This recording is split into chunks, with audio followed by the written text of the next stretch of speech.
दोस्तों स्वागत है आप सभी का आपके अपने यूट्यूब चैनल पर। दोस्तों देखिए, क्लास 10th में आप लोग पढ़ते हो तो ये वीडियो आप लोगों के लिए बहुत ही इंपॉर्टेंट वीडियो। देखिए, सोशल साइंस का क्लास 10th चैप्टर तीसरा है हमारा। देखिए, सोशल साइंस का है, देखिए भूमंडलीकृत और विश्व का बनना। भूमंडलीकृत और विश्व का बनना है। दोस्तों देखिए, सबसे पहले हम समझे कि देखिए वैश्वीकरण क्या होता है। सबसे पहले हम क्या समझेंगे दोस्तों, देखिए वैश्वीकरण होता क्या है।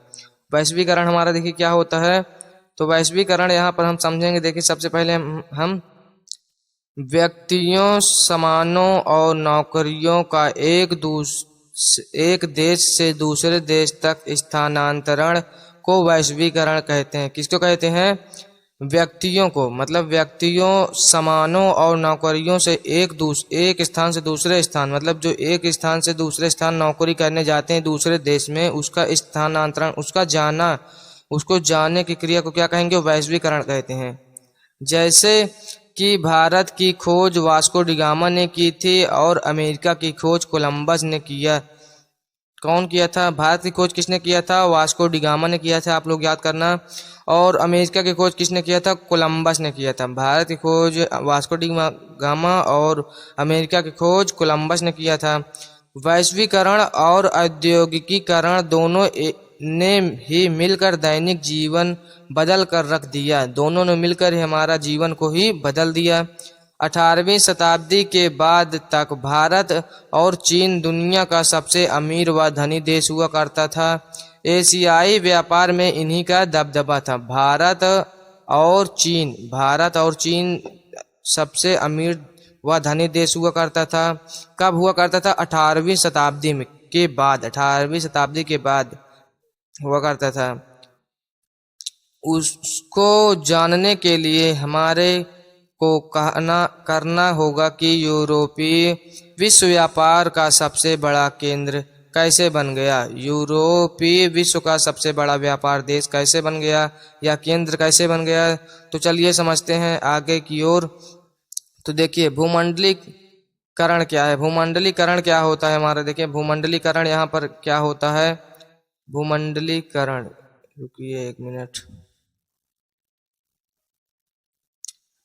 भूमंडलीकरण, तो चलिए देखिए भूमंडलीकरण को समझते हैं हम।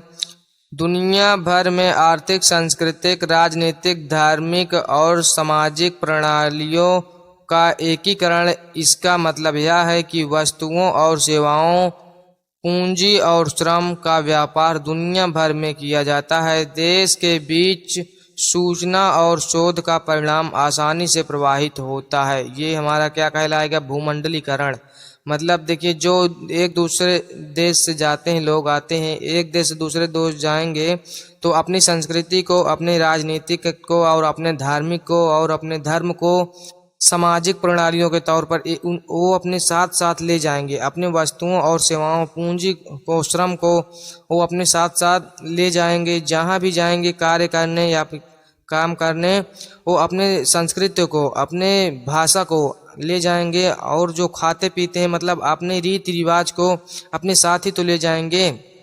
ये हो जाएगा हमारा। उसके बाद क्या होता है देखिए हमारा यहाँ पे, आधुनिक युग से पहले क्या हुआ करता था। आधुनिक युग से पहले क्या हुआ करता था, देखिए यहाँ पे रेशम मार्ग अथवा सिल्क रूट। रेशम मार्ग अथवा सिल्क रूट, जो अभी यहाँ पर देखिए आप लोग जो चित्र देख रहे हैं, ये चित्र आप लोग जो देख रहे हैं, ये है सिल्क रूट। यहाँ पर जो देखिए लाइन दिख रही होगी आप लोगों को, सब ये नीली कलर की और रेड कलर की, तो ये लाइन ये नहीं है, ये रास्ता है। ये सिल्क रूट है, मतलब सिल्क रूट रास्ता है। आप रोड जानते हो, सड़क जानते हो, ये आप लोग कह सकते हैं। ये देखिए सभी जगह जुटा है, सभी जगह जुड़ा हुआ है। जैसे यूरोप में देखिए यहाँ पे, और इंडिया में भी जुड़ा है, और चाइना में जुड़ा है, पेरिस में जुड़ा है, सभी देशों में, विदेशों में जुड़ा है। ये दोनों तरफ से, समुद्री मार्ग से भी था और धरती से भी था, मतलब पृथ्वी से भी था। और ये हर जगह जुड़ा है, हर देश में। तो इसी को हम क्या कहेंगे? Silk route. सिल्क रूट इसी को कहते हैं। तो चलिए देखते हैं। रेशम मार्ग बहुत ही प्राचीन मार्ग था। रेशम मार्ग को इसको रेशम मार्ग भी कह सकते हैं। जैसे कि रेशम मार्ग बहुत ही प्राचीन मार्ग था जो एक देश से दूसरे देश को जोड़ता था।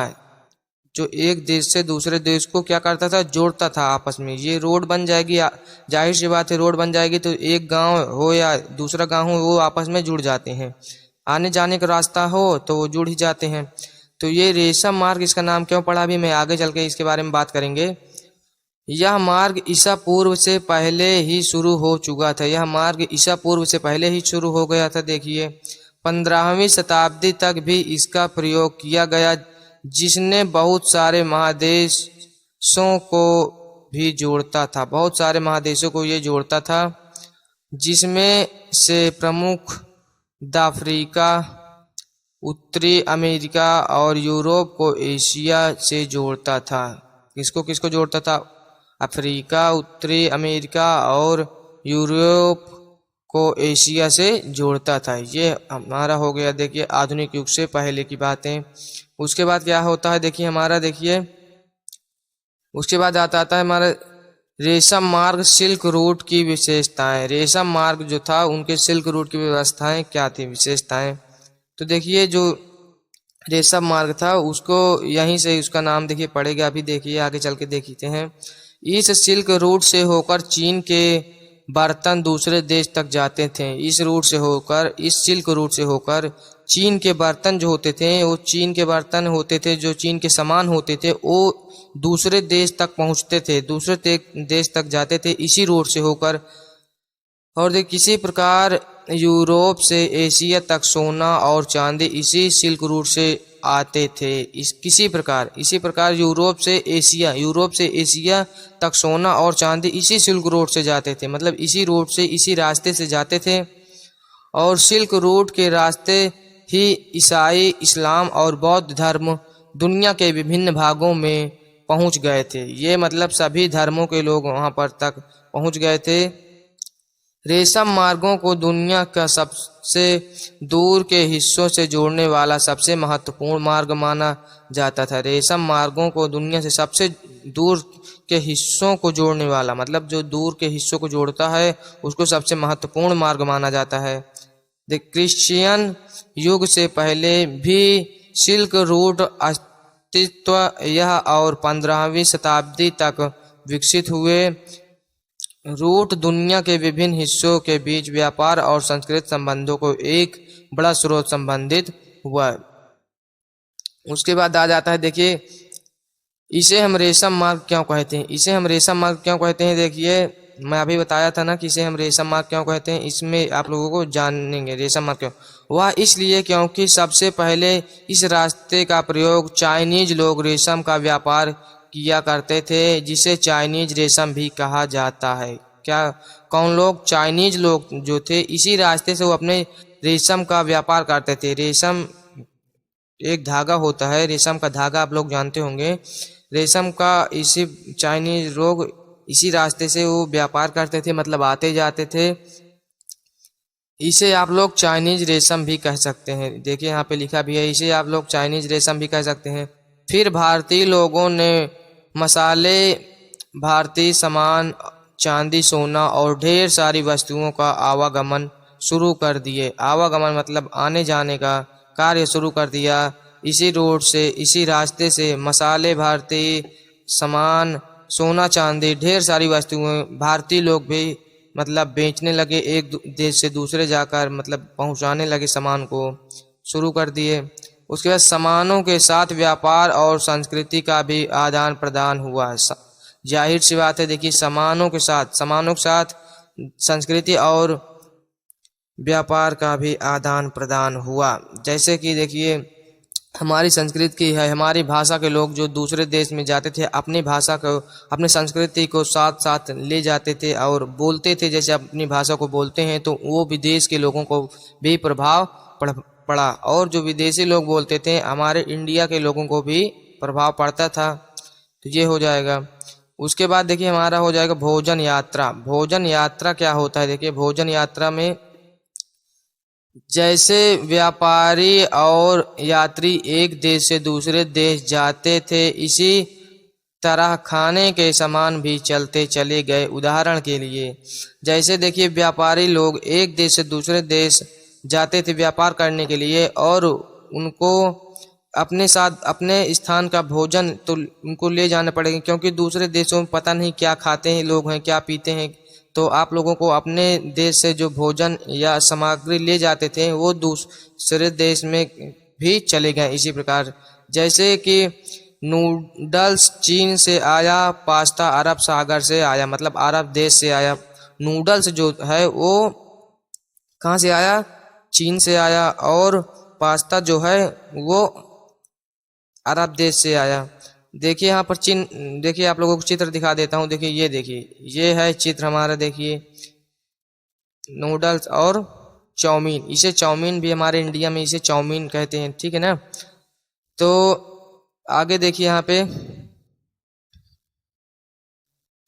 भारत में इसे सेवइयाँ के रूप में इस्तेमाल होता है। ये मतलब भारत में ये सेवइयाँ के रूप में भी इस्तेमाल होता है। इटली में स्पैगेटी के रूप में प्रयोग करने लगे। भारत में किसके रूप में इस्तेमाल होता है? सेवइयाँ के रूप में। भारत के लोग जो होते हैं वो दिमाग लगाते रहते हैं। देखिए ये चाउमीन जो थी, इसमें आप वो दूध डाल दिए तो क्या बन गई? सेवइयाँ बन गई। देखिए, और इटली के लोग थे इसको स्पैगेटी के रूप में प्रयोग करने लगे। तो ये हो जाएगा हमारा। देखिए उसके बाद क्या आ जाता है? देखिए आज आलू, टमाटर, मिर्च, सोया, मक्का, मूंगफली और शकरकंद पूरी दुनिया में आम खाद्य पदार्थ की तरह इस्तेमाल किए जाते हैं। किसके रूप में? आलू है जो, वो टमाटर, मिर्च, सोया, मक्का, मूंगफली और शकरकंद पूरी दुनिया में, पूरे देश भर में, पूरी दुनिया में वो पदार्थ के रूप में इस्तेमाल करते हैं। आज जानकर ताज्जुब होगा कि यह पदार्थ यूरोप में बहुत पहले ही आ चुका था। मतलब हमें जानकर हैरानी होगी कि ये पदार्थ जो थे आलू, टमाटर, मिर्च, सोयाबीन, मक्का, मूंगफली, शकरकंद, ये बहुत पहले ही आ चुके थे। कहाँ पे? यूरोप में। यूरोप में बहुत पहले ही आ चुके थे। देखिए उसके बाद हमारा आ जाता है, देखिए बदलाव। इससे बदलाव क्या हुआ? इससे बदलाव क्या हुआ? कई बार नई बीमारी के कारण आलू की फसल बर्बाद हो गई तो लोग भूखे मर गए। कई बार क्या हुआ करता था, कोई भी बीमारी आ जाती थी, जैसे कि बहुत सारी ढेर सारी बीमारियां आ जाती थी, उससे हमारा क्या हुआ? उससे ये हुआ करता था कि आलू की फसलें जो हो वो बर्बाद हो जाती थी और बहुत सारे लोग बीमारी से मर भी गए। फसलों के आने के बाद जीवन में बहुत ज़्यादा बदलाव आ जाता था। मतलब फसल फिर से जो आती थी उससे जीवन में बदलाव आ जाता था लोगों के। उसके बाद देखिए साधारण से आलू का प्रयोग करने से यूरोप की गरीबी की जिंदगी बदल गई, उनका भोजन बेहतर हो गया, उनकी औसत उम्र बढ़ने लगी। साधारण आलू का प्रयोग करने से यूरोप की गरीबी की जिंदगी बदल गई। जो गरीब लोग रहते थे यूरोप में, उनकी जिंदगी आलू का प्रयोग करने से बदल गई और उनका भोजन बेहतर होने लगा। वो भोजन मतलब बेहतर करने लगे और उनकी औसत उम्र, उनकी उम्र भी बढ़ने लगी। उसके बाद देखिए इसी तरह आयरलैंड पूरी तरह से निर्भर हो चुके थे। आलू पर जो थे वो आयरलैंड सभी चीज़ों पर निर्भर हो गए थे पूरी तरह से। 1840 के दशक के मध्य के में किसी बीमारी के कारण आलू की फसल बर्बाद हो गई तो लोग भूखे मर गए। बहुत सारे लोग भूखे मर गए आलू के जब फसल बर्बाद हो गई, क्योंकि सभी लोग उसी पर निर्भर थे, इसीलिए बहुत सारे लोग मारे गए। देखिए मर गए। ये हो जाएगा। उसके बाद देखिए क्या होता है हमारा विजय और बीमारी। विजय और बीमारी क्या होता है आज देखिए समझेंगे हम इसमें। विजय और बीमारी क्या होता है देखिए। अमेरिका की खोज तथा बहुमूल्य धातुओं लाना। अमेरिका की खोज जब हुई थी और बहुमूल्य धातुओं को लाना। 16वीं शताब्दी में यूरोप के नाविकों ने एशिया और अमेरिका के देशों के लिए समुद्री मार्ग खोज लिया। नए समुद्री मार्ग की खोज ने न सिर्फ व्यापार को फैलाने में मदद की बल्कि विश्व के अन्य भागों में यूरोप की फतह की नींव भी रखी। मतलब जो वहाँ के समुद्री नाविक लोग थे, जो नाव चलाते थे, यूरोप के नाविकों ने एशिया और अमेरिका के देशों के लिए समुद्री मार्ग खोज लिया। मतलब समुद्र से जाने वाला रास्ता खोज लिया और व्यापार के फैलाने में मदद हुआ, ये होगा। उसके बाद हमारा देखिए आ जाता है, अमेरिका के पास खनिजों का अटूट भंडार था। अमेरिका के पास जो खनिज था उसके पास बहुत सारा अटूट भंडार था, और इस महाद्वीप में अनाज भी प्रचुर मात्रा में था, और यहाँ पर अनाज जो खाते हैं वो अनाज भी बहुत प्रचुर मात्रा में था। अमेरिका के अनाज और खनिजों ने दुनिया का अन्य भागों के लोगों को जीवन पूरी तरह से बदल दिया। अमेरिका के अनाज और क्या खनिजों ने पूरी दुनिया का लोगों को जीवन पूरी तरह से बदल दिया। उसके बाद क्या होता है देखिए यहाँ पे, विजेताओं द्वारा चेचक के कीटाणुओं का प्रयोग विजय के लिए। विजेताओं द्वारा चेचक बीमारियों किसके लिए? विजय के लिए। इसमें क्या होता है देखिए, 16वीं सदी के माध्यम तक पुर्तगाल और स्पेन द्वारा अमेरिका उपनिवेशों के अहम शुरुआत हो चुके थे, लेकिन यूरोपीय की यह जीन किसी हथियार के कारण नहीं बल्कि एक बीमारी के कारण संभव हो पाई। यूरोप के लोगों पर चेचक का आक्रमण पहले से ही हो चुका था। जो चीन के लोग थे वो अपने साथ चेचक लाए थे और वहां पर छोड़ दिया था अमेरिका में, इसलिए इन्होंने इस बीमारी का खिलाफ प्रतिरोध क्षमता विकसित कर ली थी। लेकिन अमेरिका तब दुनिया का अन्य भागों से अलग था, इसीलिए अमेरिकियों के शरीर में इस बीमारी से लड़ने के लिए प्रतिरोध क्षमता नहीं थी।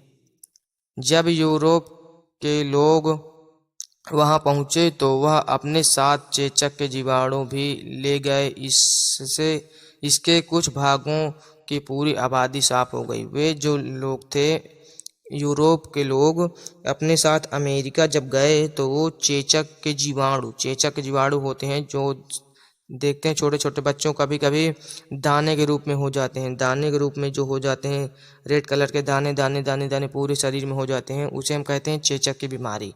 वो चेचक की बीमारी होती है। गांव देहात में इसे देवी का रूप भी कहते हैं कि देवी निकल आई है, ये है। उसके बाद देखिए यहाँ पे,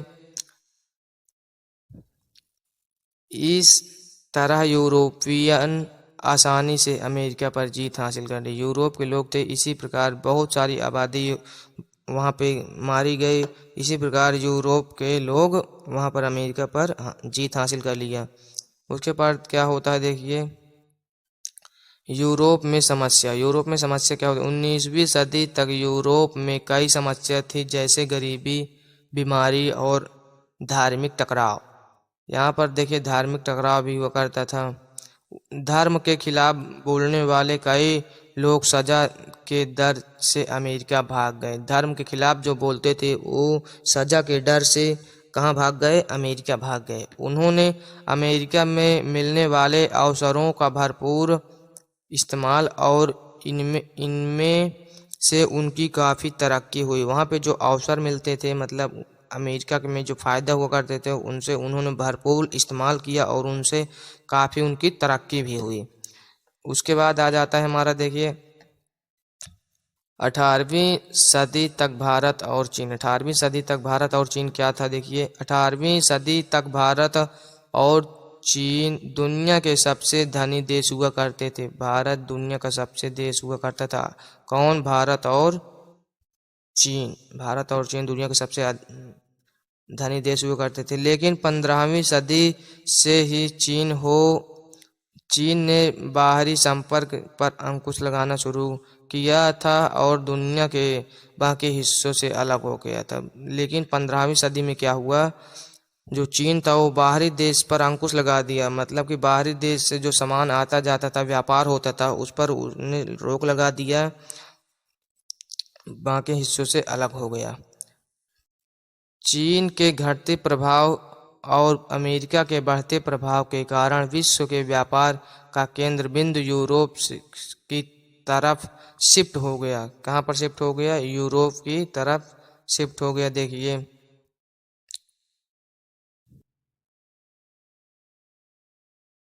उसके बाद आ जाता है हमारा देखिए यहाँ पे 19वीं शताब्दी में 1815 से 1914 तक क्या हुआ। 19वीं 19वीं सदी में दुनिया तेजी से बदल रही थी। इस अवधि में सामाजिक, राजनीतिक, आर्थिक और तकनीकी के क्षेत्र में बड़े जटिल बदलाव हुए। उन बदलावों के वजह से विभिन्न देशों में रिश्तों के समीकरण के अभूतपूर्व बदलाव आए। अर्थव्यवस्था अर्थशास्त्री देखिए, अर्थशास्त्री मानते हैं कि आर्थिक आदान प्रदान 3 प्रकार के होते हैं। अर्थशास्त्री क्या मानते हैं कि आदान प्रदान जो होते हैं वो कितने प्रकार के होते हैं, 3 प्रकार के होते हैं। पहला प्रवाह देखिए क्या है, व्यापार मुख्य रूप से वस्तुओं जैसे कपड़ा व गेहूं का होना चाहिए। श्रम का प्रवाह देखिए दूसरा है हमारा, देखिए काम या रोजगार के तलाश में लोग का यहाँ से वहाँ जाना, जो काम के तलाश में लोग यहाँ से वहाँ जाते हैं उसको श्रम का प्रवाह कहते हैं। और पूंजी का प्रवाह, पूंजी का प्रवाह क्या होता है, अल्प या दीर्घ अवधि के लिए दूर दराज के इलाकों में निवेश करना, मतलब निवेश करना यानी खर्च करना, ये होगा।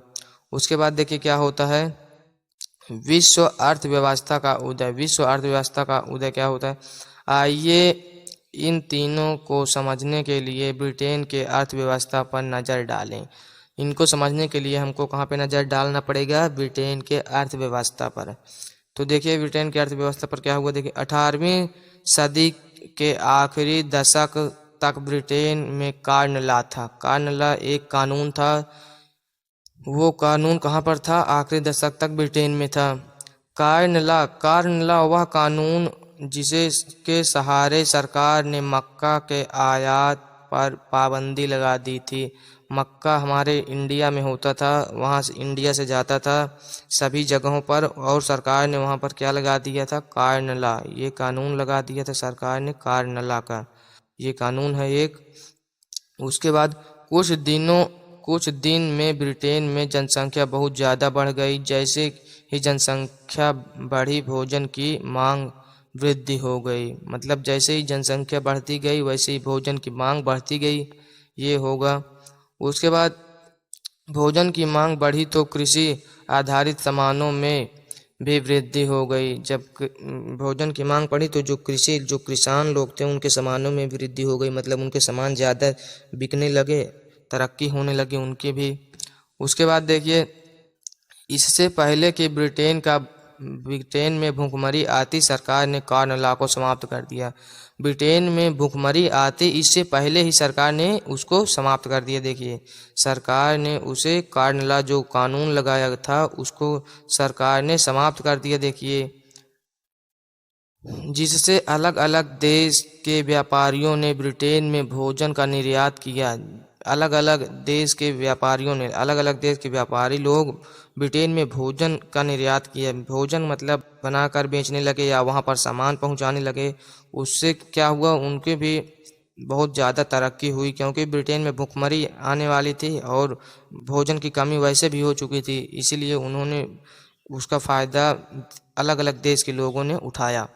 भोजन की कमी में विकास आया और बदलाव होने लगा। भोजन की कमी में बदलाव आया, फिर उसके बाद विकास होने लगा। उसके बाद देखिए कार्न लॉ के समय क्या हुआ करता था। देखिए भोजन की मांग बढ़ी, कार्न लॉ में भोजन की मांग बढ़ी। जब कार्न लॉ लगाया गया था तो भोजन की मांग बढ़ गई, मतलब भोजन कम पड़ने लगा तो भोजन की मांग बढ़ी और जनसंख्या बढ़ गई। भोजन के दाम बढ़े, भोजन का रेट जो था वो और भी ज़्यादा बढ़ गया। ये देखिए मक्के की खेती, ये इमेज देख सकते हैं आप लोग, ये मक्के की खेती ऐसे होती है मक्के, ठीक है ना। उसके बाद आ जाता है हमारे कार्न लॉ हटाने के बाद। कार्न लॉ जब हटा उसके बाद क्या हुआ, देखिए कार्न लॉ हटाने के बाद विकास में वृद्धि, विकास का तेज होना, भोजन का अधिक भंडार होने लगा और विकास का तेजी से बढ़ने लगा और विकास में वृद्धि होने लगी, ये होगा। उसके बाद देखिए आ जाता है तकनीक का योगदान में देखिए क्या होता है। इस दौरान विश्व की अर्थव्यवस्था के भूमंडलीकरण में टेक्नोलॉजी ने एक अहम भूमिका निभाई।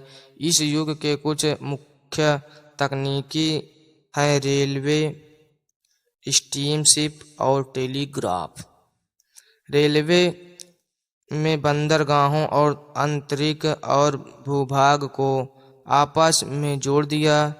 स्टीमशिप के कारण माल को भारी मात्रा में अंतरालित के पार ले जाना आसान हो गया। स्टीमशिप मतलब जो जहाज होती है ना, समुद्र के मार्ग से भारी मात्रा में एक बार में ले जाती सामान को। टेलीग्राफ की मदद से संचार व्यवस्था में तेजी से आई और इससे आर्थिक लेन देन बेहतर रूप से होने लगे। टेलीग्राफ आप लोग समझते होंगे। उसके बाद 19वीं सदी में देखिए क्या हुआ। 19वीं सदी में क्या हुआ? 19वीं सदी के आखिर में उपनिवेशवाद। एक तरफ व्यापार के फैलने से यूरोप के लोगों की जिंदगी बेहतर हो गई, तो दूसरी तरफ उपनिवेशों के लोग बहुत इसका बुरा प्रभाव पड़ा। एक तरफ जो व्यापार के फैलने से यूरोप में लोग जो थे उनकी ज़िंदगी क्या हो गई, बेहतर होने लगी, तो दूसरी तरफ लोगों के इस पर बुरा प्रभाव भी पड़ा। जब अफ्रीका के आधुनिक नक्शे को गौर से देखेंगे तो आपको पता चलेगा कि ज़्यादातर के देशों की सीमाएं सीधा रेखा में है। ऐसा लगता है कि जैसे कि किसी छात्र ने सीधा रेखा खींच दी है। 1850 में यूरोप की सभी बड़ी शक्तियां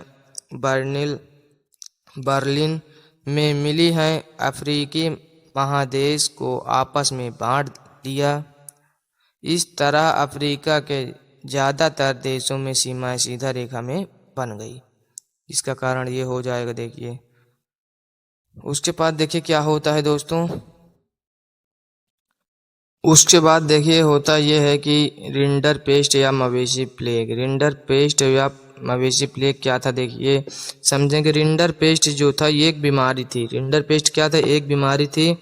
रिंडरपेस्ट प्लेग की भांति फैलने वाली मवेशियों की बीमारी थी। वह बीमारी 1890 ईस्वी के दशक अफ्रीका में तेजी से फैली। कब आई थी यह बीमारी? 1890 के दशक में आई थी और अफ्रीका में यह बहुत तेजी से फैली। जैसे कि अभी कोरोना वायरस आया था 2-3 साल पहले, इसी प्रकार ये भी एक बीमारी थी। रिंडरपेस्ट का प्रकोप क्या पड़ा, देखिए। रिंडरपेस्ट का अफ्रीका में आगमन 1880 के दशक के आखिर में हुआ था। यह बीमारी उन घोड़ों के साथ आई थी जो ब्रिटिश एरिया के लिए लाए गए थे। ऐसे उन इटालियन सैनिकों के मदद के लिए किया गया था जो पूर्वी अफ्रीका से ऑस्ट्रिया पर आक्रमण कर रहे थे। घोड़ों के साथ आया था ये बीमारी, देखिए। रिंडरपेस्ट पूरी अफ्रीका में किसी जंगल की आग की तरह फैल गई। 1892 आते आते यह बीमारी अफ्रीका के पश्चिमी तट तक पहुंच चुका था। इस दौरान रिंडरपेस्ट के अफ्रीका के मवेशियों की आबादी 90% को साफ किया कर दिया था। मतलब 90% लोग जो थे वो मारे जा चुके थे मवेशिया की बीमारी से। तो ये हो जाएगा। उसके बाद चलते हैं, देखिए आगे। उसके बाद देखिए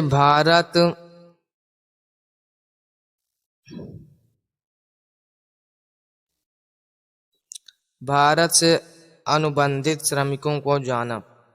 उसके बाद आता था बंधुआ मजदूर। बंधुआ मजदूर क्या होते थे दोस्तों, जो एक मालिक के यहाँ काम करते करते पूरी जिंदगी को बिता देते थे, उसी को हम क्या कहेंगे, बंधुआ मजदूर। वैसे मजदूर जो किसी खास मालिक के खास अवधि के लिए काम करने को प्रारंभ करते हैं बंधुआ मजदूर कहलाते हैं। कैसे? जो एक मालिक के यहाँ काम करते हैं उनको बंधुआ मजदूर कहते हैं। आधुनिक बिहार, जैसे बिहार के लोग उत्तर प्रदेश, मध्य प्रदेश और तमिलनाडु के सूखाग्रस्त इलाकों के कई गरीब बंधुआ मजदूर बन गए। लोगों को मुख्य रूप से कैरेबियन, आयरलैंड, मॉरिशस और फिजी भेजा गया। कई को सिलोन व मलाया भी भेजा गया। भारत के कई बंधुआ मजदूर को असम के चाय बागानों में भी काम पर लगाया गया। कहाँ पर लगाया गया? चाय की खेती जो होती थी असम में, बंधुआ मजदूरों को वहाँ पर भी काम में लगाया गया। उसके बाद देखिए एजेंट झूठे वादे करते थे। जो इनका एजेंट था, जो इनका काम के लिए भेजता था वो झूठे वादे करते थे। इन मजदूरों को ये भी पता नहीं हुआ करता था कि वो कहाँ जा रहे हैं। इन मजदूरों को ये भी नहीं पता हुआ करता था वो कहाँ जा रहे हैं। मजदूरों के लिए नई जगह पर जाना भयावह स्थिति हुआ करती थी। उनके पास कोई कानूनी अधिकार नहीं होते थे और उन्हें कठिन परिस्थितियों में काम करना भी पड़ता था। मतलब उनके पास कोई कानून नहीं होते थे, कोई सुनवाई नहीं होती थी और उनको कठिन परिस्थितियों में भी काम करना पड़ता था। जहाँ बीमार हो कुछ भी हो लेकिन उनको काम करना है तो काम करना है। 1900 में क्या हुआ देखिए, 1900 के दशक से भारत के राष्ट्रवादी लोग जो थे वो बंधुआ मजदूर के सिस्टम का विरोध करने लगे और इस सिस्टम को 1921 में समाप्त कर दिया गया। देखिए क्या हुआ, बंधुआ मजदूर जो लोग थे वो इसका विरोध कौन करने लगे, भारत के राष्ट्रवादी लोग बंधुआ मजदूर के सिस्टम को, ये जो सिस्टम जो चल रहा था इसका विरोध करने लगे और 1921 में इसको समाप्त कर दिया गया। उसके बाद देखिए हमारा आ जाता है विदेश में भारतीय उद्यमी। विदेश में भारतीय उद्यमी। भारत के नामी बैंकर और व्यवसायियों में शिकारी पुरीश्राम और नटकुट्टई चेट्टियार का नाम आता था। वे दक्षिणी और केंद्रीय एशियाई कृषि निर्यात में पूंजी लगाते थे। भारत में और विश्व के विभिन्न भागों में पैसा भेजने के लिए उनका अपना परिष्कृत सिस्टम हुआ करता था। मतलब उनका भारत से एक दूसरे देश से पैसा भेजने के लिए उनका खुद का सिस्टम हुआ करता था। उसके बाद क्या आता है देखिए, भारत के व्यवसायी और महाजन उपनिवेशी शासकों के साथ अफ्रीका भी पहुंच चुके थे। हैदराबाद के सिंधी व्यवसायी तो यूरोपियन उपनिवेशों से भी आगे निकल गए थे। 1860 के दशक तक उन्होंने पूरी दुनिया के महत्वपूर्ण बंदरगाहों, फलते फूलते एम्पोरियम भी बना लिए थे। कहाँ पर पहुंच गए थे, बहुत दूरी तक उन्होंने पहुंच गए थे। यूरोपियन उपनिवेशों के भी आगे निकल गए थे, देख लिए। उसके बाद हमारा देखिए आ जाता है भारतीय व्यापार उपनिवेश और वैश्विक व्यवस्था। भारत से उम्दा कॉटन के कपड़े वर्षों से यूरोप निर्यात हो रहे थे, लेकिन इंडस्ट्रियलाइजेशन के बाद स्थानीय उत्पादकों ने ब्रिटिश सरकार को भारत से आने वाले कॉटन कपड़े का प्रतिबंध लगाने का बाध्य किया। जो भारत से कॉटन कपड़े जा रहे थे, वर्षों से पुराने यूरोप के में जो कपड़े जा रहे थे भारत से, उस पर सरकार ने क्या लगा दिया, पाबंदी लगा दी, मतलब रोक लगा दिया। इससे ब्रिटेन में बने कपड़े भारत के बाज़ारों में भारी मात्रा में आने लगे। ब्रिटेन में जो कपड़े बने थे वो भारत के बाज़ारों में भारी मात्रा में आने लगे। 1800 में भारत के निर्यात 30% हिस्सा कॉटन कपड़े का था। भारत का निर्यात जो होने लगा वो 30% किसका था, कॉटन कपड़े का था।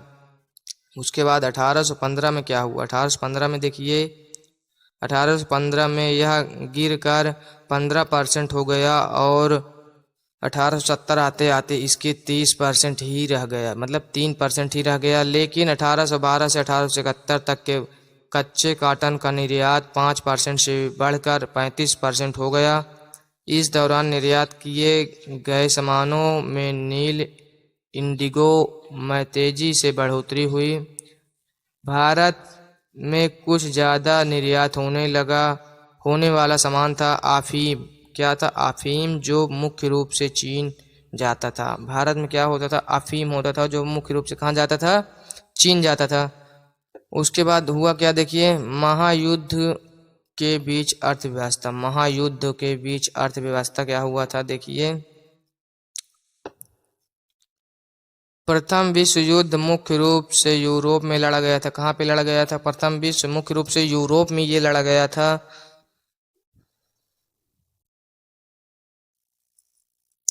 इस समय के दौरान दुनिया ने आर्थिक राजनीतिक अस्थिरता और दैनिक युद्ध का अनुभव किया, मतलब बहुत दुनिया के दौरान चलते इस समय के दौरान जो महामंदी थी, राजनीतिक अस्थिरता और एक और दैनिक युद्ध का अनुभव किया। प्रथम विश्व युद्ध दो गुटों के बीच लड़ा गया था। एक पर सहयोगी थे ब्रिटेन, फ्रांस, रूस और बाद में अमेरिका भी शामिल हो गया था। कौन कौन? ब्रिटेन, फ्रांस, रूस और अमेरिका शामिल था, हो गया था। और विपरीत दिशा में और विपरीत जो पार्टी थी उनमें कौन कौन थे? जर्मनी, अर्मनी, हंगरी और जर्मनी, ऑस्ट्रिया हंगरी और ऑटोमन और तुर्की, ये लोग थे प्रथम विश्व युद्ध। महाविश्व युद्ध में जो हुआ था प्रथम विश्व युद्ध, वो में ये लोग शामिल थे। यह 1914 से 1918 तक चला, मतलब कि 1914 से लेकर 1918 तक चले, यानी 4 साल कंटिन्यू चलता रहा ये युद्ध, प्रथम विश्व युद्ध। उसके दौरान देखिए महामंदी में क्या हुआ, महामंदी आई। महामंदी की शुरुआत 1920 से हुई और यह संकट 30 के दशक के मध्य तक बनी रही, मतलब 20 से शुरू हुई और 30 तक, मतलब 10 साल तक यह बनी रही। इस दौरान विश्व के ज़्यादातर हिस्सों में उत्पादन, रोजगार, आय और व्यापार में बड़ी गिरावट हुई, बहुत गिरावट हो चुकी थी। युद्धोत्तर और अर्थव्यवस्था बहुत कमज़ोर हो गई थी। कीमतें गिरी तो किसानों की आय घटने लगी और आदमी करने के लिए किसान अधिक मात्रा में उत्पादन करने लगे। गिरावट जब गिर गई तो आमदनी करने के लिए किसान अधिक मात्रा में उत्पादन करने लगे। बहुत सारे देशों ने अमेरिका से कर्ज लिया, बहुत सारे देशों ने अमेरिका से कर्ज भी लिया। अमेरिकी उद्योगपतियों ने मंदी का आशंका को देखते हुए यूरोपीय देश को कर्जा देना बंद कर दिया। यूरोपीय देश को कर्जा देना किसने बंद कर दिया? अमेरिका ने। उसके बाद क्या हुआ देखिए,